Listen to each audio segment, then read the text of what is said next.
Hello everyone, welcome to Laws Forum. I am Rohini and let's continue our evidence series. तो evidence की series में हम देख रहे थे कॉन्स्पिरेसी के केसेस। तो कॉन्स्पिरेसी के केसेस में लास्ट वीडियो में हमने मिर्जा अकबर केस देखा था और आज के वीडियो का टॉपिक होगा बद्री राय versus state of Bihar.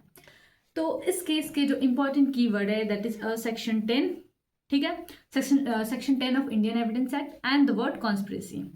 Okay, तो बद्री राय वर्सेस स्टेट ऑफ बिहार के हम लोग सबसे पहले फैक्ट्स की बात करेंगे। तो इसमें होता है एक रामजी सोनार। रामजी सोनार जो है ये क्या होता है, गोल्ड स्मिथ होते हैं बाय प्रोफेशन। ये जो है अपनी शॉप चला रहे होते हैं। एक दिन क्या होता है, जब पुलिस इंस्पेक्टर जब जाता है, जब वो सर्च एंड सीजर करता है तो उन्हें कुछ ऐसे ऑर्नामेंट्स दिखते हैं जो वो मोल्ड कर रहे होते हैं, जो कि कहीं ना कहीं उन्हें डाउट होता है कि ये जो है वो वाया थेफ्ट के थ्रू जो है वो लाए गए हैं। So the seizure was made on the suspicion that ornament and the molten silver was stolen property. Okay, तो ये जो है पुलिस इंस्पेक्टर का क्या होता है, एक सस्पिशियस होता है। So which were to be sold to the Ram ji in a shape which could not be identified. ताकि यहाँ पे जो राम जी की कोशिश क्या होती है ना, यहाँ पे राम जी क्या करने की कोशिश कर रहे हैं, उनको मोल्ड कर रहे हैं ताकि जो है वो से आइडेंटिफाई ना कर पाए। ओके, ये क्लियर है।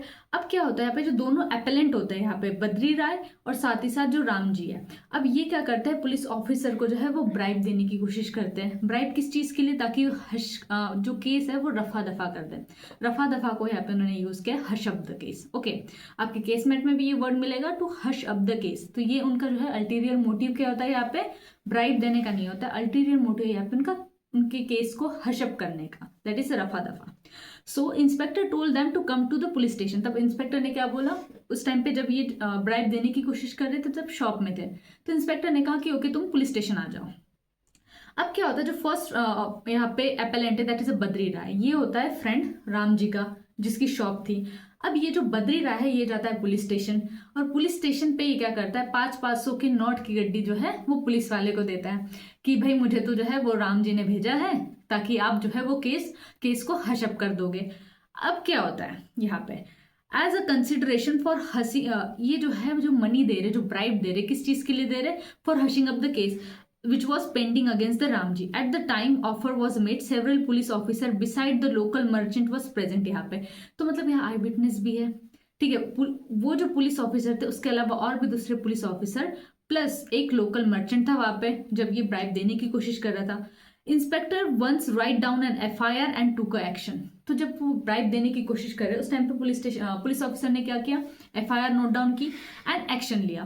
The case was related to the section 165A read with 120B of IPC and section 10 of Indian evidence act. Okay, so अब इस केस का इशू क्या था, आई होप आपको फैक्ट बहुत अच्छे से समझ में आ गए होंगे। अगर आपको एक बार फैक्ट समझ में आ गए तो इशू आराम से समझ में आ जाएगा। अब इशू क्या था यहाँ पे कि यह जो स्टेटमेंट था ना बद्री ने क्या स्टेटमेंट दिया था पुलिस को कि भाई मुझे तो राम जी ने भेजा है, ठीक है, ये पैसे लेके ताकि आप जो है केस को हशअप कर दोगे।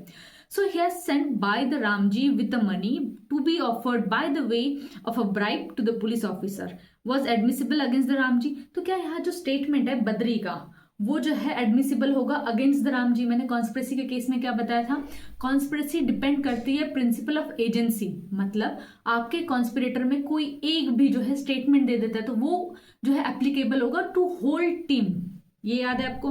ओके, अब लॉ पॉइंट की बात करते तो यहाँ पे कोर्ट ने क्या रिस्पॉन्ड किया, court in affirmative and held that it was made in the reference to the common intention. तो कोर्ट यहाँ पे क्या कहता है कि सेक्शन 10 की अगर हम बैरेट की रीडिंग करेंगे तो वर्ड उन्होंने क्या यूज किया है, कॉमन डिजाइन, मतलब एक कॉमन इंटेंशन होना चाहिए। अगर जब तक आप ये स्टैब्लिश नहीं करोगे कि कॉमन इंटेंशन है तब तक कॉन्स्पिरेसी जो है वो अप्लाई नहीं होगी।